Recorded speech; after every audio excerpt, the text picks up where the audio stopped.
కూడి వచ్చినటువంటి మీ అందరికీ కూడా ప్రభుపేట వందనాలు, కృతజ్ఞతలు తెలియజేస్తా ఉన్నాను. సమయంలో మరి దేవుని లేఖన భాగంలో నుంచి అవకాశం ఇచ్చినటువంటి సంధ్యామ్మ గారికి కూడా ప్రభుపేట వందనాలు తెలియజేస్తూ ఉన్నాను. వందనాలు, ఉదయకాలం శుభాభివందనాలు తెలియజేస్తున్నాను. వాక్య లేఖన భాగంలో నుంచి కొన్ని మాటలు మనం చూసుకుందాము. 2వ దిన వృత్తాంతములు 20వ అధ్యాయము 3వ వచనాన్ని చదువు. అందుకు యెహోషాపాతు భయపడి యెహోవా యొద్ద విచారించుటకు మనసు నిలుపుకొని యోధా అంతటా ఉపవాస దినములు ఆచరించవలెనని ప్రకటింపగా. చాలు, ప్రార్థన చేసుకుందాం.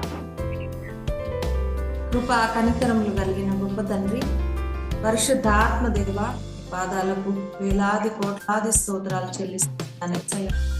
అయ్యా, ఈ ఉదయకాల సమయంలో నా తండ్రి యేసయ్య, ఈ యొక్క వాక్య లేఖన భాగంలో నుంచి మాతో మీరేం మాట్లాడనే ఉన్నారు. సూటిగా తేటగా మాట్లాడండి. మీ పరిశుద్ధాత్మ శక్తి స్థలంలో ఉంచి మీరు మాత్రమే మాట్లాడమని మీ పాదాలు పట్టు మీ దాసరాల నోటికి బుర్రగా ఉండమని యేసు నామములో అడుగుతున్నాము తండ్రి, ఆమేన్. దేవుడి పరిశుద్ధ నామానికి మహిమ కలుగుగాక. మరి సమయంలో మనం చూసినట్లయితే మన యొక్క అంశం ఏంటంటే సమస్యను ఎలా జయించాలి. సమస్యను ఎలా జయించాలి మన యొక్క అంశము. ఈరోజు మన యొక్క అంశం ఏంటంటే సమస్యను ఎలా జయించాలి.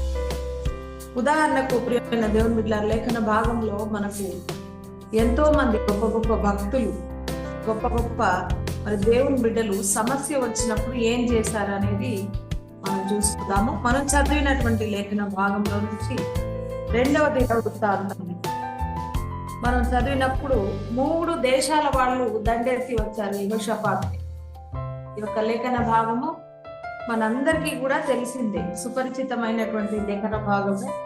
3 దేశాల వారు దండెత్తి వచ్చినప్పుడు మరి యెహోషాపాతు గారు చేసినటువంటి మరి పని ఏంటో మనము చూద్దాం. ప్రియమైన దేవుని బిడ్డలారా, సమస్యను ఎలా జయించాలనేది మన అంశం. అయితే యెహోషాపాతు రాజు గురించి మనం ఈరోజు తెలుసుకుందాము. మరి ఎలా జయించాడు, సమస్యను ఎలా జయించాడు అనేది మనం తెలుసుకుందాము. ప్రియమైన దేవుని బిడ్డలారా, ఇక్కడ మనం చదివినటువంటి లేఖన భాగంలో 3వ వచనము 20వ అధ్యాయం 2వ దిన వృత్తాంతంలో 3వ వచనంలో, అందుకు యెహోషాపాతు భయపడి యెహోవా యొద్ద విచారించుటకు మనస్సు నిలుపుకున్నాడు. మొట్టమొదటిగా ప్రియమైన దేవుని బిడ్డలారా, సమస్య మనకు వచ్చినప్పుడు దేవుని యొద్ద మనస్సు నిలుపుకోవడం మనం నేర్చుకోవాలి. దేవుని దగ్గర మనస్సు నిలుపుకోవడం, దేవునితో విచారణ చేయడం అంటే ప్రార్థన చేయడం. విచారించడం అంటే ప్రార్థించడమే. ప్రార్థించడం అనేది మనం నేర్చుకోవాలని మరి యెహోషాపాతు ద్వారా మనం నేర్చుకుంటున్నాం. ప్రియమైన దేవుని బిడ్డలారా, చాలా మంది ఏం చేస్తారంటే సమస్య వచ్చినప్పుడు, కష్టం వచ్చినప్పుడు, శత్రువు చుట్టుముట్టినప్పుడు, మరి యెహోషాపాతు మీదకి 3 దేశాల శత్రువు దండెత్తి వచ్చారు. వాళ్ళు ఎవరు అనేది పైన మనం చదివితే 20వ ఇది అయిన తర్వాత మోయాబీయులను అమానీయులను కొందరు దండెత్తి యెహోషాపాతు మీదకు వచ్చిరి. చూడండి, 3 దేశాలు ఒకటేసారి, ఒకరు కూడా కాదు, 3 దేశాల వారు దండెత్తి వచ్చినప్పుడు మరి రాజు కదా యెహోషాపాతు, రాజు, రాజ్యాన్ని వెళ్ళేటటువంటి రాజు, తను కూడా మరి ఇతర దేశాలను సపోర్ట్ తీసుకొని మరి తను కూడా ఒక పెద్ద సైన్యాన్ని దింపొచ్చు. తనకు కూడా సపోర్ట్ గా రమ్మంటే వస్తాయి, ఇంకా వేరే దేశాలు, సన్నిహిత దేశాలు వస్తాయి. కానీ తన యొక్క ఆలోచన మనుషుల మీద కాదు. ఈ యొక్క కష్టం వచ్చినప్పుడు 3 దేశాల శత్రువుని చుట్టుముట్టినప్పుడు, అంటే ప్రియులారా, మన జీవితంలో కూడా అనేక సమస్యలు చుట్టుముడుతూ ఉంటాయి. అనేక సార్లు మన జీవితంలో ఉక్కిరి బిక్కిరి చేస్తాయి మనల్ని. ఏం చేయాలో అర్థం కాని పరిస్థితి, ఏం చేయాలో మరి మనకు పాలుపోనటువంటి సమస్యలు మన జీవితంలో వస్తూ ఉంటాయి. అలాంటి సందర్భంలో మనం ఏం చేయాలంటే మొట్టమొదటిగా దేవుని దగ్గర మనసు నిలుపుకొని ప్రార్థించాలి. మనసు నిలబడదు ఆ టైంలో అసలు మనసులో ఉండదు. చాలా మనం ఏం ఆలోచిస్తామంటే, ముఖ్యంగా ఎవరైనా సహాయం చేస్తారేమో అని ఫస్ట్ వాళ్ళు ఆలోచిస్తాం. ఏదైనా ఆర్థిక ఇబ్బంది కానీ, లేకపోతే అనారోగ్యపరంగా ఉన్నప్పుడు కానీ, ఏదైనా సరే. కానీ వాటన్నిటికీ ముఖ్యంగా ఫస్ట్ ఏ డాక్టర్ దగ్గరికి తీసుకెళ్ళాలి? ఒకవేళ వ్యాధి బాధ కలిగితే ఏ డాక్టర్ దగ్గరికి తీసుకెళ్లాలని చెప్పి కూడా దేవుని దగ్గర విచారణ చేయడం నేర్చుకోవాలి. ఎవరెవరో చెప్పినటువంటి డాక్టర్లు అందరి దగ్గరికి తీసుకెళ్తాం కొన్నిసార్లు.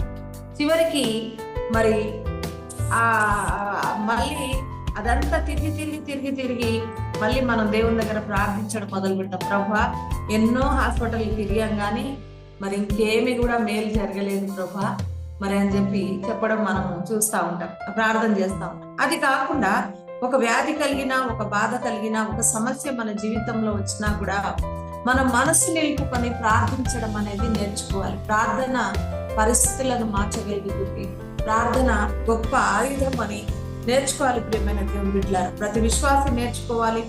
ప్రతి దైవ సేవకుడు కూడా నేర్చుకోవాల్సినటువంటి విషయం. నేను కూడా నేర్చుకున్నాను. ప్రార్థన వల్ల ఇంత చక్కగా దేవుడు కార్యాలు చేస్తాడా, ప్రార్థన ద్వారా ఇంతగా మరి పరిస్థితులు మారుస్తాడని ఆశ్చర్యపోయే రీతిగా దేవుడు అనేక సార్లు సహాయం చేశాడు. అనేక సార్లు ప్రార్థించినప్పుడు, ఆయన పాదం దగ్గర పడి ఉన్నప్పుడు అన్ని మర్చిపోయి మనసు నిలుపుకొని, ముఖ్యంగా మనసు నిలుపుకొని, అంటే శ్రద్ధ కలిగి మనసు నిలుపుకోవడం అంటే ఏంటంటే ఇంట్రెస్ట్ గా చాలా ప్రభు తప్పకుండా చేస్తాడు. ఆయన ప్రభువే నా పరిహారి అని పాటలు పాడుతూ ఉంటారు. ప్రభువే నా పరిహారి అని చెప్పి సాక్ష్యాలు ఇస్తూ ఉంటారు. కానీ ప్రభు ఈ సమస్యను పరిహరించగలడు, ఈ సమస్యకు ఆయన్ని జవాబు చెప్పగలడు అని చెప్పి ఆయన తప్పకుండా మనల్ని బయట పెడతాడనే ఉద్దేశము మనుషులకు లేకుండా పోతుంది కొన్నిసార్లు.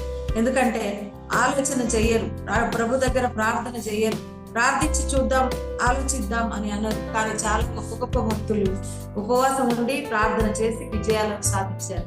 మరి యెహోషాపాతు కూడా ప్రార్థనను, ఉపవాస ప్రార్థన ప్రకటించినట్టుగా కింద వచనాల్లో మనం చూస్తే మనం తెలుసుకుంటాం. ప్రియమైన దేవుని బిడ్డలారా, తనొక్కడే మాత్రమే కాదు, తన రాజ్యం అంతా ఉపవాసం ఉన్నట్టుగా తెలుస్తుంది. దేశాల వాళ్ళు దండెచ్చి వచ్చినప్పుడు మొట్టమొదటి పని అతడు చేసింది ఏంటంటే మనస్సు నిలుపుకున్నాడు. మనస్సు ఈ రోజు నీకు కష్టం వచ్చినప్పుడు, బాధ కలిగినప్పుడు, వేదన కలిగినప్పుడు నువ్వు మనసు నిలుపుకుంటున్నావా? ప్రభు సన్నిధిలో మనసు నిలుపుకొని ప్రార్థన చేస్తున్నావా? లేకపోతే అనేకమైనటువంటి మార్గాల గుండా మనం వెళ్తున్నామా? ఆ సత్యాన్ని మనం గమనించాలి ప్రియమైన దేవుని బిడ్డలారా. కాబట్టి మనసు నిలుపుకోవడం. ఒక అబ్బాయి చదవకుంటే మనం చెప్తాం, మార్కులు తక్కువ వచ్చినాయంటే చెప్తా ఉంటాం. ఏమని చెప్తాం? మరి మనసు పెట్టి చదువురా, ఏదో చదివి కాకుండా శ్రద్ధగా చదువురా, మనసు పెట్టి చదువు, మంచి మార్కులు వస్తాయి. ఎందుకు ఇంత కష్టపడి చదివిస్తా ఉన్నాము, ఎందుకు ఇట్లా చేస్తున్నాం అని పిల్లల్ని తల్లిదండ్రులు గద్దిస్తా ఉంటారు. ఏమైనా దేవుని బిడ్డలారా, అదే విధంగా దేవుడు కూడా మన నుంచి కోరుకునేది అదే, మనసు పెట్టి ప్రార్థన చేయమని అడుగుతున్నాడు. అందుకనే మనం గమనించాము అనేక లేఖన భాగాలు. ఉదాహరణకి పేతురు వాళ్ళు మరి రాత్రంతా, యేసు శిష్యులు రాత్రంతా చేపలు పడ్డారు, ప్రయాసపడ్డారు. దాన్ని ప్రభువు దగ్గర విచారణ చేసి ప్రభువుని అడిగి ఒక్కసారి వల వేస్తే వల పిగిలిపోయే చేపలు పడ్డాయి.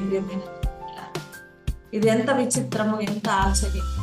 అందుకే నీ జీవితంలో ఉన్న ప్రతి సమస్యకు కూడా, సమస్య వచ్చినప్పుడు నువ్వు మనస్సు నిలుపుకొని దేవుని దగ్గర ప్రార్థించడము, దేవుణ్ణి విచారించడము, దేవుని దగ్గర తెలుసుకోవడము, దైవికమైన జ్ఞానంతో ముందుకెళ్ళడము నేర్చుకోవాలి ప్రియమైన దేవుని బిడ్డ.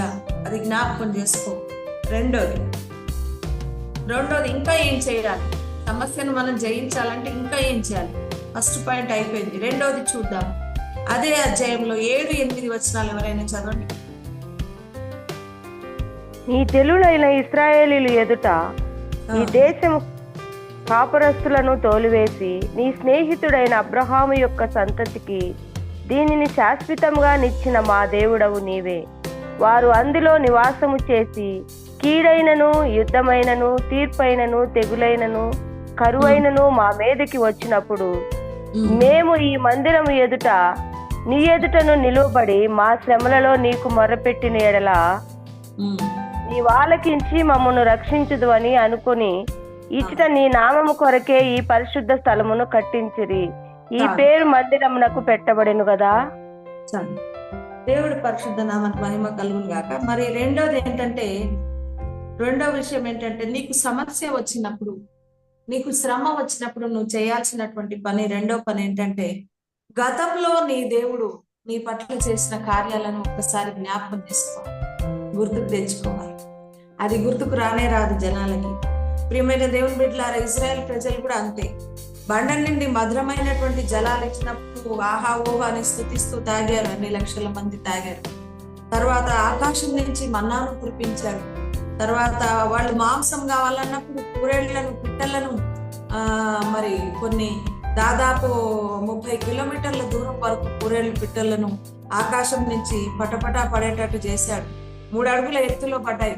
అంతవరకు పడేటట్టు మాంసం తిని ముక్కుల నుంచి వెళ్ళేంతగా దేవుడు ఆశీర్వదించి వాళ్ళకి తినిపించాడు. ఇవన్నీ విషయాలు కూడా మర్చిపోయి కేవలం సముద్రం ఎదురొచ్చినప్పుడు, ఎర్ర సముద్రం ఎదురొచ్చినప్పుడు వాళ్ళలో ఉన్న సనుగుడు, వాళ్ళలో ఉన్న భయం చూస్తా ఉంటే గతంలో దేవుడు చేసిన కార్యాలు వాళ్ళు మర్చిపోయారు. ఈరోజు నీవు నేను కూడా గతంలో ఇలాంటి సమస్య వచ్చినప్పుడు, ఇలాంటి బాధ కలిగినప్పుడు, ఇలాంటి శ్రమలలో నేను ఉన్నప్పుడు, ఇంతకంటే భయంకర శ్రమలలో నేనున్నప్పుడు నా దేవుడు ఎలా బయటకు తీసుకొచ్చాడు ఒకసారి జ్ఞాపకం చేసుకో. అందుకే యెహోషాపాతు ఒక మాట అంటాడు ఇక్కడ 8వ వచనంలో, దీనిని శాశ్వతంగా నిచ్చిన మా దేవుడవు నీవే అంటాడు. అంటే ఈ రాజ్యమును మాకే నీవే ఇచ్చావు మాకు, అవునా?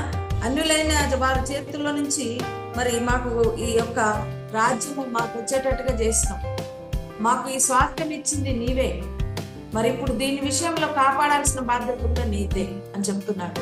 మనం అడుగుతున్నామా దేవుణ్ణి, ఈ కుటుంబం నువ్వు నాకు ఇచ్చింది నువ్వే ప్రభా, ఈ బిజినెస్ ఇచ్చింది నీవే ప్రభా, తర్వాత ఈ పరిచర్య ఇచ్చింది నీవే ప్రభా, నువ్వు ఇవ్వకపోతే నాకెక్కడి నుంచి వచ్చింది?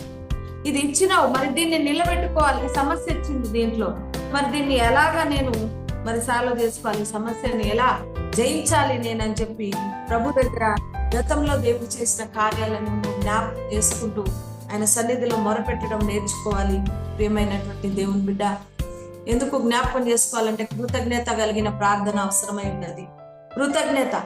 దేవుడు గతంలో ఎన్నో కార్యాలు చేశాడు, ఇది కూడా చేస్తాడు తప్పకుండా.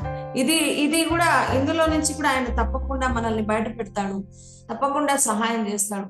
నమ్మదగిన దేవుడు అని చెప్పి నీకెందుకు జ్ఞాపకం రావట్లేదని ప్రభు అడుగుతున్నాడు ఈ యొక్క సందర్భంలో. ప్రియమైన దేవుని బిడ్డలారా, అందుకనే సమస్యను జయించాలంటే గతంలో నీ పట్ల దేవుడు చేసిన కార్యాలను ఒకసారి జ్ఞాపకం చేసుకొని స్తుతిస్తూ, ఇప్పుడు కూడా నువ్వే నన్ను బయట పెడతావు, నాకు కుటుంబం ఇచ్చింది నువ్వే, ఈ బిడ్డలను ఇచ్చింది నీవే ప్రభా, ఈ బిడ్డలను ఎలాగ సరైన మార్గంలో నేను పెట్టాలి, తర్వాత ఈ కుటుంబాన్ని నేను ఎలా ఏలగలను, నా వల్ల అవుతుందా అని చెప్పి మరి ప్రభు దగ్గర నువ్వు జ్ఞాపకం చేసుకోవాలి. నువ్వు ఆయన చేసిన ప్రతి కార్యం మన జీవితంలో, ప్రతి ఒక్క మేలును జ్ఞాపకం చేసుకుంటూ దేవుని స్తుతిస్తూ సమస్య వచ్చినప్పుడు ముందుకు కొనసాగాలని ప్రభు మనతో మాట్లాడుతున్నాడు. ప్రియమైన దేవుని బిడ్డలారా, అదే అధ్యాయంలో 2వ పాయింట్ అయిపోయింది. మూడోది చూద్దాం. 12వ వచనం చదవండి ఒకసారి.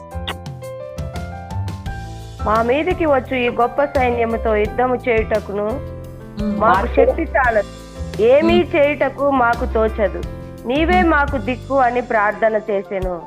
చూడండి, రాజు అయి ఉండి కూడా, అవునా, ఆఫ్టరాలు కొన్ని చిన్న జాబ్లు చేస్తూ చిన్న స్థితిలో ఉన్నటువంటి ప్రజలు ఈ మాట మాట్లాడలేకపోతున్నారు ఈ రోజు. ప్రియమైన దేవుని బిడ్డలారా, యెహోషాపాతు ఒక రాజ్యానికి రాజు తలుచుకుంటే ఏమైనా చేయగలడు. రాజులో ఎంతో అహం ఉండాలి, పొగరు ఉంటది కొంతమందికి. కానీ యెహోషాపాతు గారిని మనం గమనించినప్పుడు ఆయన అంటున్న మాట ఏంటంటే, మా దేవా, నీవు వారికి తీర్పు తీర్చవా, మా మీదికి వచ్చి ఈ గొప్ప సైన్యంతో యుద్ధం చేయటకు మాకు శక్తి చాలదు, ఏమి చేయటకు మాకు తోచదు, నీవే మా దిక్కు అని ప్రార్థన చేశారు. మన ప్రార్థన కూడా అదే. చాలా మంది అనుకుంటారు, అంటా ఉంటారు కూడా ఇంకా అవిశ్వాసంతో. ఏమంటారు? ప్రార్థన చేస్తే సమస్యలు పోతాయా? ప్రార్థన చేసి దేవుని మీద ఆధారపడితే దేవుడు చేస్తాడా అంటే, మనిషి మీద ఉన్న నమ్మకం దేవుడి మీద లేకుండా పోతుంది. మనకి ఫలానా మనిషి చేస్తాడు సహాయం, తప్పకుండా చేస్తాడు ఆయన అని చెప్పుకుంటాం. కానీ తప్పకుండా సర్వశక్తిమంతుడు, భూమిని ఆకాశాన్ని సృజించిన దేవుడు ఆయన చేస్తాడన్న నమ్మకం మనకు ఎందుకు ఉండట్లేదు అర్థం కావట్లేదు. ప్రియమైన దేవుని బిడ్డలారా, అయితే 3వ పాయింట్ వచ్చేసి ఏంటంటే, నీ బలము నీ శక్తి సరిపోదని దేవుడి దగ్గర నువ్వు సంపూర్ణంగా ఒప్పుకోవాలి. నా వల్ల కాదయ్యా, ఈ పరిచర్యలో ముందుకు సాగడం నా వల్ల కాదు, ఇంకా నువ్వే నన్ను నడిపించాలి. ఏలియా అదే ప్రార్థన చేశాడు. నా శక్తి సరిపోదయ్యా, నన్ను తీసుకొని పో, నేను విసిగిపోయానని చెప్పి బద్రీ వృక్షం దగ్గర పడుకొని అంటాడు, నన్ను తీసుకొని పో ప్రభు, ఇక నా వల్ల కావట్లేదు అన్నప్పుడు దేవుడు మరి దూతను పంపించి ఆహారము భోజనము రొట్టె ఇచ్చి భుజము తట్టి లేపి మళ్ళీ ముందుకు సాగాలను అని మరి ఎంతో దానికి ఆత్మీయ అర్థం ఏంటంటే మళ్ళీ ఆత్మీయ ఆహారంతో బలపరిచి ధైర్యపరిచి ముందుకు నడిపించినట్టుగా మనం చూస్తున్నాం. ప్రియమైన దేవుని బిడ్డలారా, నీ బలము నీ శక్తి సరిపోదు. అందుకనే దేవుడి దగ్గర మరి నువ్వు ఒప్పుకోవాలి, నా బలం సరిపోదు ప్రభా, నేను బలహీనుండి, నా బలం సరిపోదు ఈ సమస్య జయించడానికి, నా బలం సరిపోదు, నా శక్తి సరిపోదు ఈ సమస్యను నేను జయించడానికని నేను ఒప్పుకోవాలి. ప్రియమైన దేవుని బిడ్డలారా, ఒప్పుకోరు చాలా మంది. నేను చేయగలుగుతాను, నా వల్ల అవుతుంది, నేను ఇంత కాకపోతే ప్రార్థన చేయండి,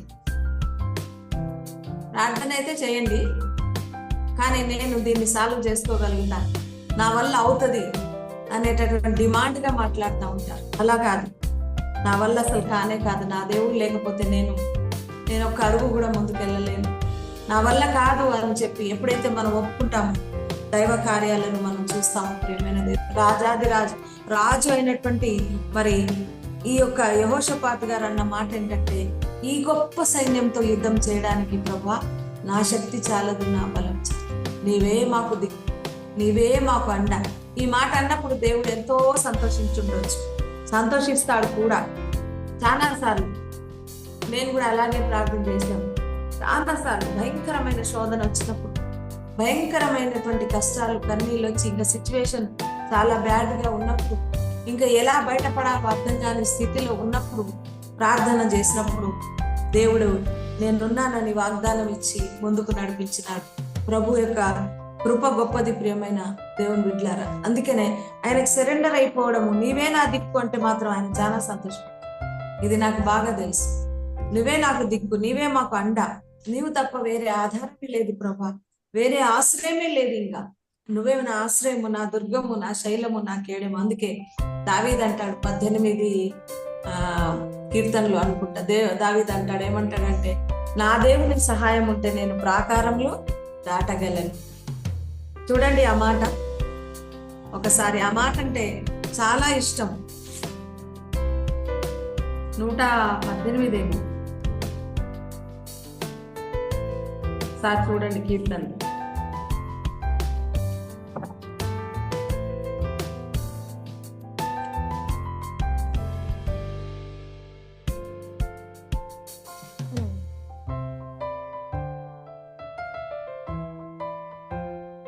కీర్తనలో 118 కీర్తనలో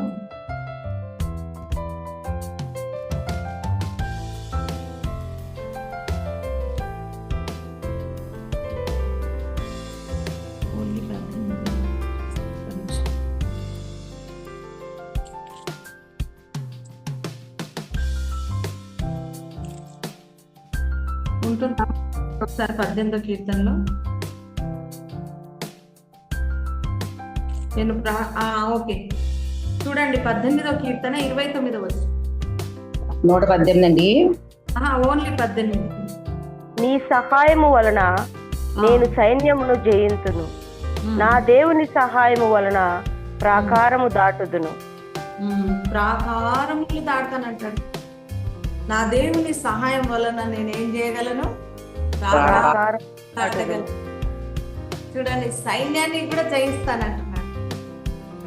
నా దేవుని సహాయం వల్ల నేను సైన్యములు జయిస్తా. సైన్యం అంటే ఒకరిద్దరు కాదు, గుంపులుగా తండలుగా మనం మీదకి వచ్చినా కూడా దావీదు అంటున్నాడు, ఎంతమంది వస్తే నాకేంటి, నా దేవుడి సహాయం వల్ల నేను సైన్యములను జయిస్తాను, ప్రాకారాలు కూడా దాటుతాను. ప్రాకారం అంటే చిన్న పిట్టగోడలు కావు. ప్రాకారం అంటే అర్థం ఏంటంటే చాలా పెద్ద గోడలు ఇవి. ఉదాహరణ చెప్పాలంటే చెంచలు కూడా జైలంతా ఉంటాయి, ఎవరు శత్రువు ఎక్కలేడు దిగలేడు. అలాంటి గోడలు కూడా దాటగలను, అలాంటి పెద్ద ఎత్తైన కట్టడాలు కూడా నేను దాటగలనని దావీదు అంటున్నాడు. ప్రియమైన దేవుని బిడ్డలారా, నీవు నేను కూడా ఈరోజు అనాల్సినటువంటి మాట అదే.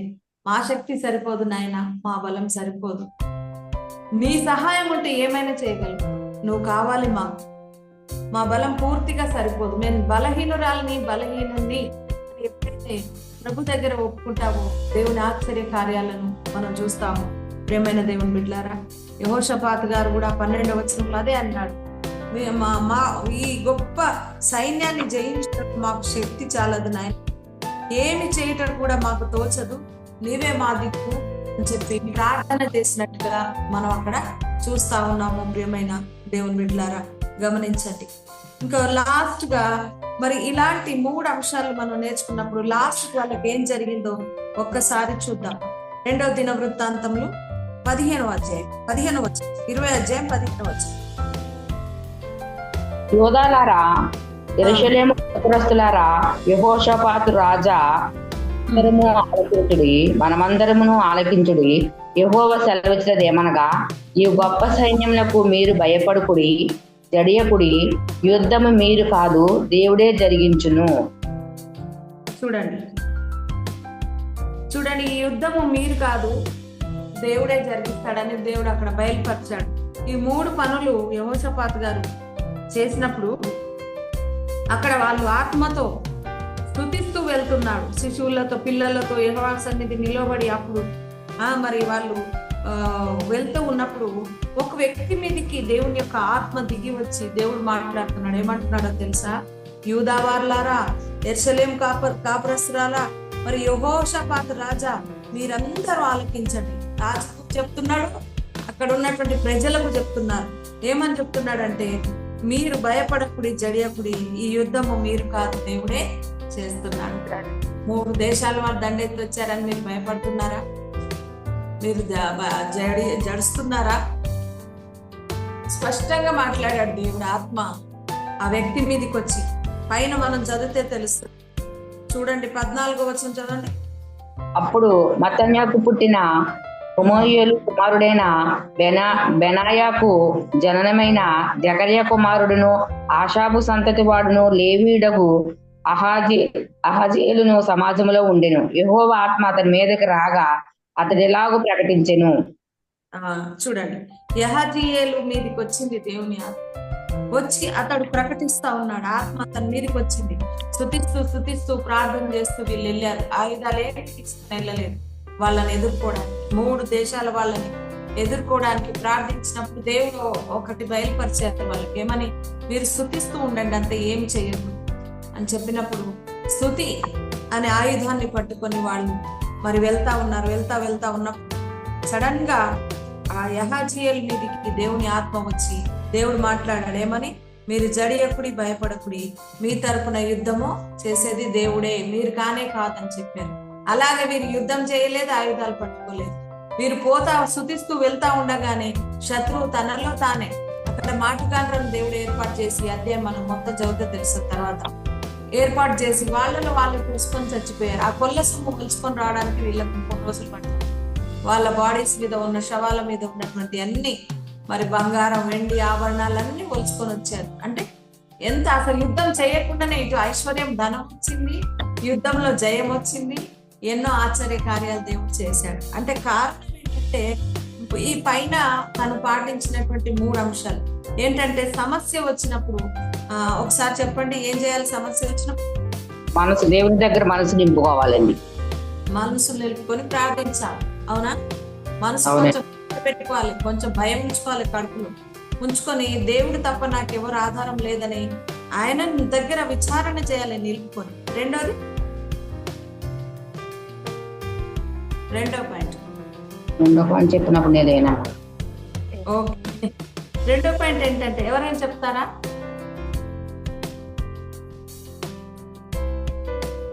సరే, గతంలో నీ పట్ల దేవుడు చేసిన కార్యాలను ఒకసారి జ్ఞాపకం చేసుకోమని చెప్పారు. రెండోది కదా, ఈ కుటుంబం ఇచ్చింది నీవే, ఈ పరిచర్య ఇచ్చింది నీవే, ఈ డ్యూటీ ఇచ్చింది కూడా నీవే ప్రభా, మరి దీన్ని నిలబెట్టే బాధ్యత కూడా నీదే, నేను తెచ్చుకున్నది కాదు ఇవన్నీ అని చెప్పి గతంలో దేవుడు చేసిన కార్యాలన్నీ కూడా ఒక్కసారి జ్ఞాపకం చేసుకోవాలి. కష్టాలు వచ్చినప్పుడు, సమస్యలు వచ్చినప్పుడు కృతజ్ఞత చెల్లించాలి. అప్పుడు దేవుడు తప్పక సంతోషపడతాడంట కదా. అది నేను చెప్పాను. మూడోది, నీ బలము నీ శక్తి చాలదని ఒప్పుకోవాలని. ఒప్పేసుకోవాలి దేవుని దగ్గర. బిర్రుగా ఉండకూడదు. చాలా బెట్టుగా ఉంటారు చాలా మంది, నా చేత కాదని చెప్పుకోలేదు. చెప్పేసేయాలి దేవుని ముందు, మనుషుల ముందు కాదు చెప్పేది, దేవుని ముందు చెప్పాలి. మళ్ళీ మనుషుల ముందు చెప్తే నీ పాయింట్ బయటపడిపోతుంది. నిన్ను చాలా ఇదిగా చూస్తారు. కాబట్టి ఎవరి ముందు చెప్పాల్సిన అవసరం లేదు, కానీ దేవుడి దగ్గర మోకరించి, ప్రభువా నా బలం చాలదు, నా శక్తి చాలదు, కుటుంబాన్ని నడపడానికి, ఈ పరిచర్యను నడపడానికి, ఈ డ్యూటీ చేయడానికి, ఇది నువ్వు ఇచ్చిందే కాబట్టి ప్రభు నీ బలం నాకు కావాలి, నీ సహాయం నాకు కావాలి. నీ సహాయం ఉంటే నేను ప్రాకారం దాటగలను. దావీదన్నట్టు నీ సహాయం ఉంటే నేను సైన్యాన్ని జయించగలను. ఎంతమంది వచ్చిన వాళ్ళని నేను ఎదుర్కోగలుగుతా కేవలం నీ సహాయం ద్వారా అని చెప్పి, నీ బలం ద్వారా చెప్పి, నా బలం సరిపోదని దేవుని దగ్గర పూర్తిగా సరెండర్ అయిపోవాలి, ఒప్పుకోవాలి. అప్పుడు దేవుడు ఏం చేస్తాడు మన జీవితం? నాలుగోదంటే మన సమస్యలో మనకు జయము ఇస్తాడు. ఈ యొక్క యెహోషాపాతు రాజుగారికి మరి జయం ఇచ్చాడు.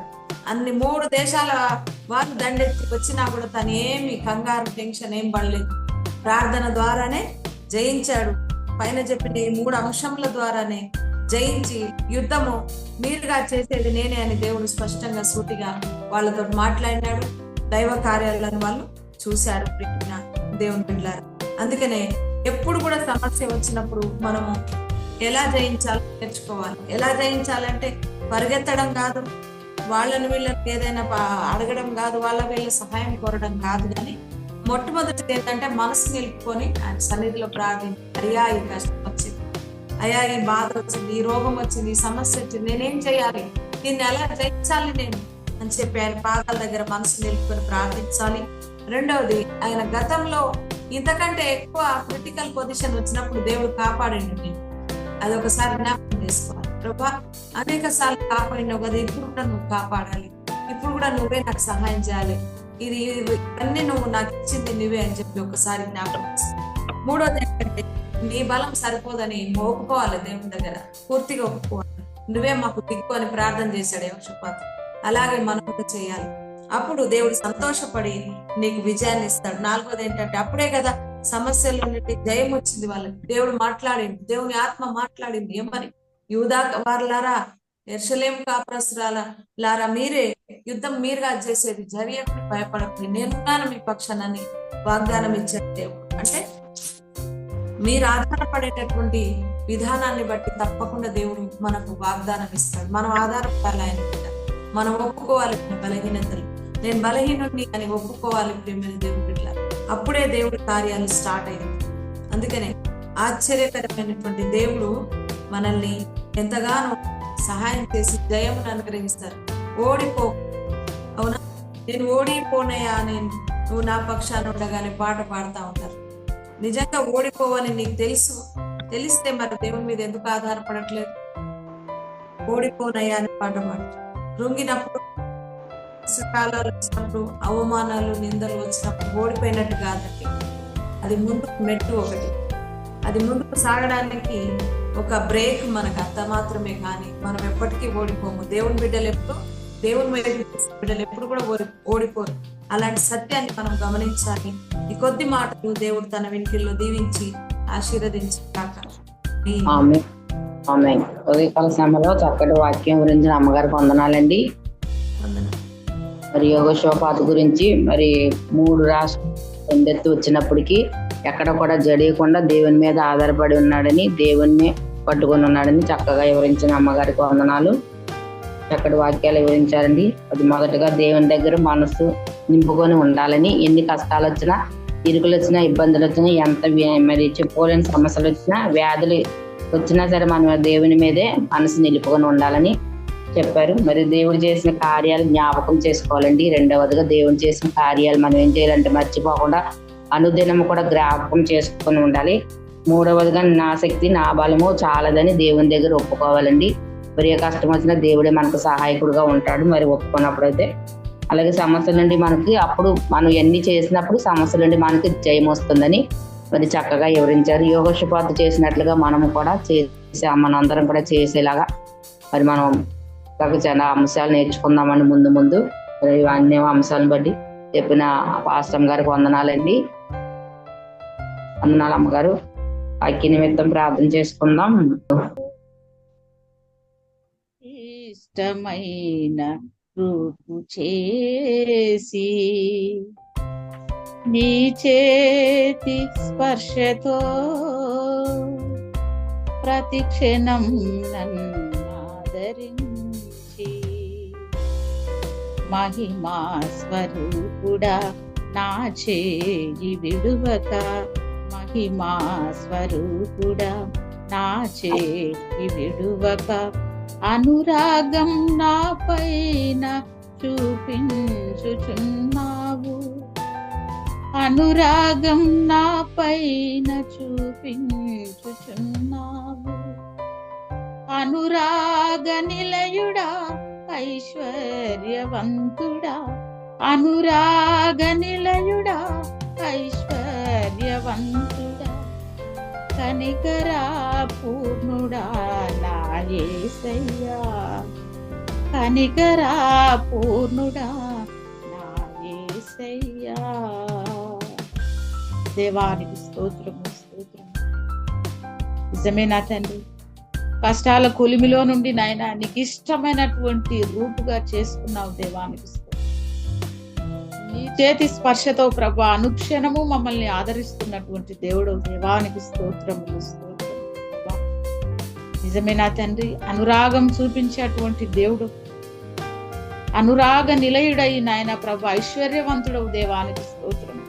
కనికరించే దేవుడవు. దేవానికి స్తోత్రాలు. ఇంత మంచి దేవుని ప్రభా మా జీవితంలో నువ్వు ఉన్నందుకు వేలాది కోట్లాది కృతజ్ఞత స్తుతులు స్తుతులు స్తోత్రములు స్తోత్రములు. నిజమే నా దేవా, దినవృత్తాంతములు 2వ అధ్యాయములో 20వ అధ్యాయము 3 నుంచి ప్రభా మరి చాలా విషయాలు మేము నేర్చుకున్నాం. నిజమే నా దేవా, నిజంగా కష్టాలు ఆపదలు ఏవో వచ్చినప్పుడు మనము ఇతరులకు చెప్పి బాధపడేదానికన్నా మరి యేసు ప్రభుల వారి పాదాల చెంత కూర్చొని ఆయన వైపు మన మనస్సు నిలుపుకొని ఆయనకు అన్ని అప్పచెప్పి విచారణ ఆయనతోటే చేయాలి. మనం ఆలోచన దేవుని దగ్గరనే చేయాలి. నిజమే నా దేవానికి స్తోత్రములు ప్రభా. నిజంగా కష్టాలు బాధలు శ్రమలు వచ్చినప్పుడు స్నేహితులతో బంధువులతో చెప్పుకొని బాధపడతాము, కానీ ఇది కాదు. కానీ మరి దేవుని పాదాల చెంత ఆయన దగ్గర మోకరించి ప్రభా నాయన నా యొక్క బాధలను కష్టాలను నువ్వు తీసివేసే దేవుడవు, తీర్చే దేవుడు అని ఆయన దగ్గర మనం విచారణ చేయాలి. మన మనస్సును ఆయన దగ్గర నిలుపుకోవాలి. అట్లాంటి జ్ఞానం కలిగినటువంటి బిడ్డలుగా మనం ఉండాలని దేవుడు ఇదే కాలంలో మనతో మాట్లాడుకుంటున్నాడు. కృతజ్ఞతాస్తుతులు ఆయనకు చెల్లిస్తూ ప్రభా నిజమే నా తండ్రి, మొదలు మాకు చేసినటువంటి ఆశ్చర్య కార్యాలు ఎన్నో మేళ్ళు ప్రభా, ప్రాణాపాయం నుండి కాపాడినటువంటి దేవుడు, ఆర్థిక పరిస్థితులను మెరుగుపరిచినటువంటి దేవుడు, ఆరోగ్యం ఇచ్చినటువంటి దేవుడు, సమృద్ధిని కలుగజేసినటువంటి దేవుడు. వీటన్నిటిని తలపోస్తూ ప్రతినిత్యము నీ దగ్గర కృతజ్ఞతాస్తుతులు చెల్లించాలి ప్రభా. ఆయనానికి వందనాలు స్తోత్రములు స్తోత్రములు ప్రభా. మనం అనుకుంటున్నాము కానీ ఈ కార్యం నేను చేస్తా, ఇవన్నీ నా వల్లనైతే అని మనం అనుకుంటాం, కానీ అది సరైనది కాదు అని దేవుడు ఈ ఉదయకాలంలో మన దగ్గర హెచ్చరిక చేస్తుంది. నా బలము నా శక్తి కాదు, కానీ అయ్యా మరి నీవే మాకు దిక్కు, నీవే కార్యాలను చేసేటువంటి దేవుడు ప్రభా.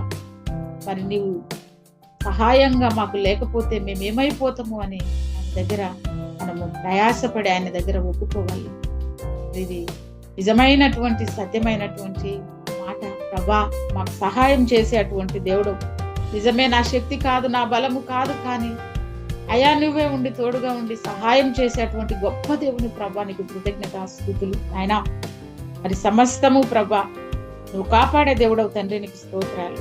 చివరిగా నా దేవా, ఏ సమస్యలు ఉపద్రవాలు వచ్చినా ఇంకా ఎన్నో అలజడులు మా జీవితంలో వచ్చినప్పుడు కూడా మేము ప్రభా జడియకుండా ఆయన భయపడకుండా ఉన్నప్పుడు నువ్వు అంటున్నావు, రేపే నేను యుద్ధం చేస్తానంటున్నావు ప్రభా. అయ్యా మరి రోజును కూడా మీరు తెలియజేస్తున్నారు. నువ్వు నిశ్చయముగా ఉండు, యుద్ధం చేసేది నేనే, అది రేపే నేను ప్రారంభిస్తున్నాను అంటున్నావు దేవానికి ప్రభా. మా పక్షమున ఉండి యుద్ధం చేసేటువంటి దేవుడు ఎప్పుడుంటావంటే ప్రభా మేము జడియకుండా నాయన భయపడకుండా నీ మీద ఆధారపడినప్పుడే నువ్వు మా పక్షమున యుద్ధం చేసే దేవుడు ప్రభు. కానీ మా హృదయాలు ఇటు అటు లోకం వైపు చూడకుండా ప్రభు నీ వైపు చూసి నీ మీద ఆనుకొని నీ పైన మనస్సు నిలుపుకొని అయా కృతజ్ఞత కలిగి నా బలము నా శక్తి కాదు గాని నీవే అని ఆయన మీద ఆధారపడ్డప్పుడు ఆయన సహాయం చేసే అటువంటి దేవుడు, సమస్యల నుండి పరిష్కారం చేసి కాపాడే దేవుడు ఆయననే. కాబట్టి మరి కోట్లాది కృతజ్ఞత ఆస్తుతులు చెల్లిస్తూ ఈ ఉదయకాలంలో ప్రభ మాతో చక్కగా మాట్లాడినటువంటి దేవుడు ప్రభ, నిజమే మా మనస్సు నిలుపుకోవాలి, కృతజ్ఞత కలిగి ఉండాలి, భయపడకుండా జడియకుండా ఆయన పైన ఆనుకుని ఉండాలి. మరి ఆయన అప్పుడే యుద్ధం చేసేది నేనే అని ఆయన ప్రకటిస్తూ ఉన్నాడు. కాబట్టి ఆయనకు కోట్లాది కృతజ్ఞత ఆస్తుతులు చెల్లిస్తూ ఈ అవకాశం ఇచ్చిన సంఘమునకు వందనాలు తెలియజేస్తూ, ఈ ప్రార్థనలో దేవుడు అనేక అంశములను ఆయన లేవనెత్తాడు. ఈ అంశాలన్నిటినీ ప్రభా మా జీవితంలో, మానవ జీవితంలో మీరు సహాయం చేసే దేవుడుగా ఉన్నారని నమ్ముతూ మా ఘనత ప్రభావములు మీరు మాత్రమే పొందుకోగలరు. నజరేయుడైన యేసు నామంలో ప్రార్థన చేసి వేడుకొంచున్నాను తండ్రి. ఆమేన్. ఆమేన్. స్తోత్రం. ప్రార్థన చేసిన గారు ఉన్నారండి. ప్రార్థనలోకి వెళ్తాము. మరి జూమ్ లోకి వచ్చిన వారు అందరికీ వందనాలండి. ఈరోజు చాలా మంది వచ్చి ఉన్నారు. కానీ ఒక విన్నపం, ఎందుకంటే మన దేవుడు మరి వెలుగులో ఉండి వెలుగునిచ్చే దేవుడు అండి, అంతేకాని చీకట్లో ఉండి మన దేవుడు చీకటినిచ్చే దేవుడు కాదు. మనము దేవునికి ఎలా ప్రార్థన చేస్తాం, ఎలా ఆరాధిస్తున్నామంటే చీకట్లో ఉండి మన మరి జూమ్లోకి వచ్చిన వారందరికీ మనవి చేస్తున్నానండి, మీరు చీకట్లో ఉండి దేవుని ప్రార్థనిస్తున్నారు. ఎందుకంటే అమ్మగారు ఎన్నోసార్లు చెప్పారు వీడియోలు ఆన్ చేసుకోండి అని. మరి దేవ సేవకురాలు చెప్పిందంటే దేవుడు చెప్పినట్లేనండి. మనందరం కూడా మరి పాటించి వీడియోలు ఆన్ చేసుకుందామమ్మా. మనం చీకట్లో కూర్చుని వద్దు, మనం వెలుగుతూ ఇతరులు వెలిగించమని యేసుప్రభువు వారే చెప్పారు. మనం వెలగాలి, సిగ్గుపడొద్దు. ఎందుకంటే మీరు ఎలా ఉన్నా కానీ దేవుడు మన హృదయ రహస్యాలు చూస్తాడు, హృదయాన్ని చూస్తాడు కానీ మనసుని చూసే దేవుడు, మరి పై రూపాన్ని చూసేవాడు కాదండి. మన అందరం కూడా రేపటి నుంచి మరి వీడియోలు ఆన్ చేసుకుందామండి. ఎప్పుడన్నా అత్యవసర పరిస్థితి వచ్చినప్పుడు లేదా ఏదైనా మనకి మరి ఏదైనా పని ఉన్నప్పుడు ఆన్ చేసుకుంటే పర్లేదండి. మొత్తం అందరూ కూడా ఆఫ్ చేసేసుకుని మరి వాక్యాలు వింటున్నారు. మరి అందరం కూడా మరి వీడియోలు ఆన్ చేసుకుందాం. ఎందుకంటే సేవకురాలు చెప్పిన మాట దేవుడు చెప్పినట్టు మనం ఆలకించాలండి. ప్రార్థన చేసినప్పుడు, పాట పాడినప్పుడు, ఆరాధన చేసినప్పుడు కూడా మనం వీడియోలు ఆన్ చేసుకునే దేవుని స్తుతిద్దామండి. మరి ఈ మాటలు ఎవరికన్నా బాధాకరంగా ఉంటే నన్ను మన్నించండి. దేవునికి స్తోత్రం. మరి ముగింపు ప్రార్థన చేసుకుందాం. కొన్ని ప్రార్థన అవసరతలు ఉన్నాయి. అమ్మగారు వరలక్ష్మి గారు ఈరోజు మరి దేవా నీ పాదములకు వేలాది కోట్ల స్తోత్రాలు చెల్లిస్తూ ఉన్నాను. అయ్యా నీ ప్రియ బిడ్డ నా తండ్రి వరలక్ష్మి కొరకు ప్రార్థిస్తూ ఉన్నాను తండ్రి. కుమార్తెను మీరు జ్ఞాపకం చేసుకోండి. నా ప్రభు గర్భవతిగా ఉంటుండగా ఎన్నో టెస్టులు నీ బిడ్డకు నిర్వహిస్తుండగా నా తండ్రి, వాటన్నిటికంటే నాయన నువ్వు పరమ వైద్యుడు. అన్ని టెస్టులు నార్మల్ రావాలి నీ కుమార్తెకి నా తండ్రి. చక్కటి ప్రసవం కావాలి తండ్రి. మీరే సహాయం చేయండి యేసయ్యా.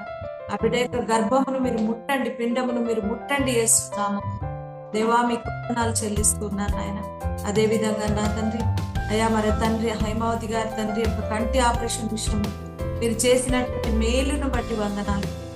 ఆపరేషన్ జరిగింది, త్వరగా స్వస్థత జరుగుతాం మీరు సహాయం చేయమని మీ పాదాలు పట్టుకుంటున్నాం డాడీ. మీకే స్తోత్రాలు చెల్లిస్తున్నాం.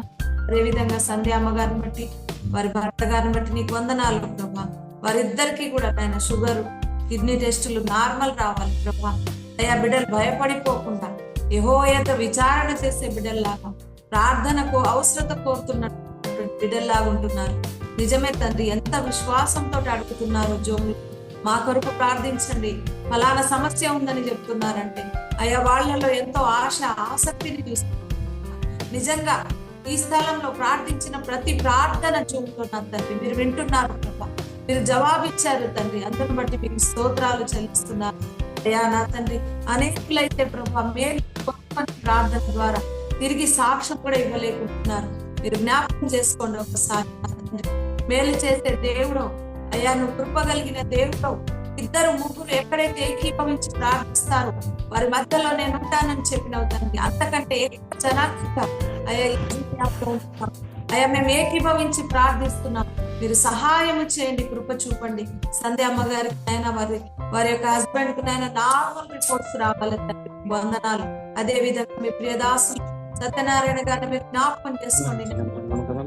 కాలు నొప్పిని ప్రభా మీరు యేసునామములో తీసేయండి ప్రభా. అయ్యా బిడ్డ కూడా చిన్నదైన ఎంతో ఆశతోటి ప్రభా నా దేవుడు నన్ను స్వస్థపరుస్తాడని మనసు నిలుపుకొని నమ్మకంగా నాయన అయ్యా నీ వైపు చూస్తున్నాడు. మీరు దర్శించి ఆ బిడ్డ ముట్టండి యేసునామములో. అయ్యా విశ్వాస సహితమైన ప్రార్థన భోగిని స్వస్థపరుస్తుందని పత్రికలో మీరు మాట్లాడారు ప్రభా. నిజమే నా తండ్రి, విశ్వాస సహితమైన ప్రార్థన చేతులెత్తి ప్రార్థన చేస్తున్నాం ఈ బిడ్డలకు ఆయన మీరే సహాయం చేయాలి. అయ్యా ఇంకా ఈ జూమ్ యాప్ లో ఉన్న బిడ్డలు ఎన్నో ఆర్థిక పరిస్థితుల్లో, అనారోగ్య పరిస్థితుల్లో, కుటుంబంలో అసమాధానాలు ప్రభా వాటన్నిటి కోసం చేతులెత్తుతున్నా. వారు చెప్పినా చెప్పకపోయినా నువ్వు కార్యం చేసే దేవుడవు నాయన, విజయం అనుగ్రహించే దేవుడవు తండ్రి. యెహోషాపాతుకు ఇచ్చినటువంటి విజయం మా జీవితంలో కూడా మీరు ఇవ్వండి డాడీ. మీకు వందనాలు చెల్లిస్తున్నాం. మేము కాదు యుద్ధం చేసేది నీవే ప్రభా, మేము కాదు నాయన ఈ వ్యాధులు భరించేది నీవే. ఈ సమస్యను నీవే జయించాలి తండ్రి. నీ పాదాల చెంత ప్రతి బిడ్డ యొక్క సమస్యను పెడుతూ ఉన్నాం.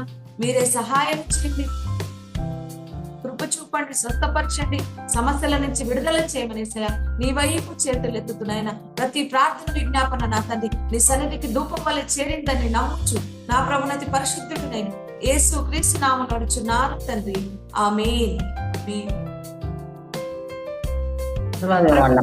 దేవుని యొక్క ప్రేమ, కుమారుడైన యేసు క్రీస్తు యొక్క కృప, పరిశుద్ధాత్మ అన్యోన్య సహవాసము, సకల దీవెనలు ఇప్పుడు ఎల్లప్పుడూ కూడి ఉన్నటువంటి జూమ్ యాప్ లో ఉన్నటువంటి ప్రతి బిడ్డ పైన, లోకంలో ఉన్న సకల పరిశుద్ధుల పైన సదాకాలము తోడై ఉండును గాక.